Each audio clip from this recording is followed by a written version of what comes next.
J'aimerais savoir si vous aviez réfléchi à ma proposition. Quelle proposition? Je voulais savoir si la banque me consentirait un prêt.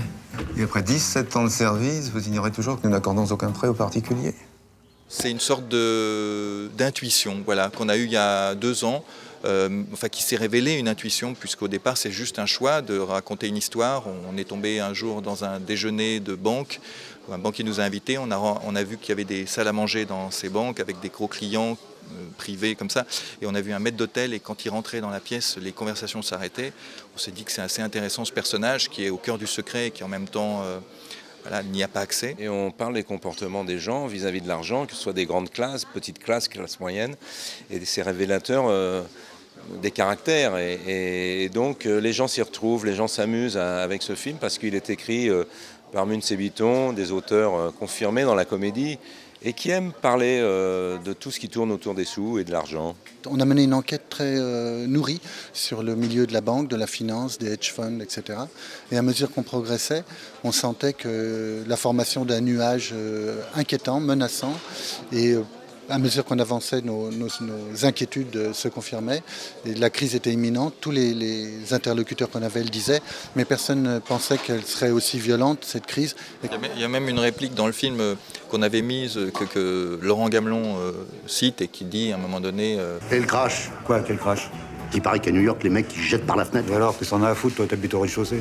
Et nous, quand on l'a écrite, on pensait au crash de 29, quoi. Et effectivement, quand on l'a tournée, il y avait à New York des banquiers, même français, qui ont mis fin à leur jour. Donc c'était étrange, effectivement, comme la crise donnait une résonance forte à ce film. Il y a aussi à considérer que tout ce qui arrive, c'est pas d'hier. Il y a déjà un Bush à l'origine de tout ça, espèce de taré qui a mis le monde en vrille.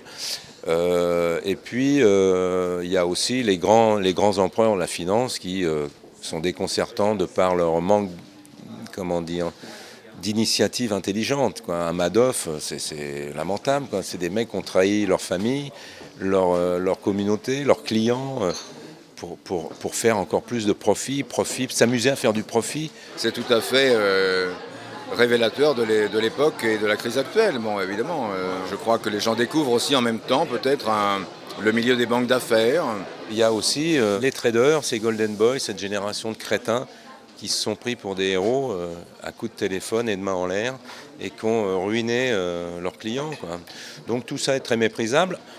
Donc nous, on ne parle pas de ça. Dans le film, on parle simplement d'un employé modèle, en fait. Un type qui a passé 17 ans au service d'un patron, avec beaucoup de respect, qui a mis toute son énergie, toute sa vie au service de ses patrons, et qui, lorsqu'il demande un renvoi d'ascenseur, on ne lui accorde pas. Donc c'est une vengeance. Et comme c'est dans une banque, ce type entend des choses et devient hors-la-loi en pratiquant le délit d'initié, mais en faisant profiter tout le quartier. Et le quartier va avoir aussi, par rapport à l'argent qui arrive, des attitudes, et ça va révéler des caractères. Et c'est ça qui est drôle dans cette comédie. Moi, ce que je trouve particulièrement réussi dans ce film, c'est qu'on rigole tout le temps. Ce qui n'est pas si courant dans les comédies. Avec M. Daroussin, ça se passe bien. Ça fait 3 fois qu'on travaille ensemble. Non, il y a une amitié, évidemment. Et puis, on a commencé en même temps, donc sur le même film. Donc, il y a tout ce rappel-là. Et puis, la vie passe. Daroussin étant un grand acteur, il ne perdra jamais ce talent-là. Donc, ça sera toujours un grand plaisir de le retrouver. Avec 2 grands monstres comme ça du cinéma français, ça fait quel effet? Ça fait très peur. C'est ce que vous vouliez comme réponse? Non, mais ça fait non. Vous savez, bizarrement, c'est plus facile de jouer face à des acteurs monstrueux. Bah oui, parce qu'ils sont monstrueux, alors ils vous tirent vers le haut, ils vous entraînent, voilà, on a envie d'être à la hauteur. 29% une journée. 34 depuis ce matin. 20 000 euros? Ouais. Ils sont pas un peu de Marseille et tout? Mais ça fait plus de 15 ans qu'il est dans le milieu. Les Philips, les VMH, il les connaît par leur prénom, il leur sert à bouffer tous les jours. Eh ben oui, déjà midi. Dans le comique, on peut faire du burlesque, on peut faire de la comédie de mœurs, on peut faire de la comédie sentimentale, on peut faire de la satire, de la farce, de la bouffonnerie.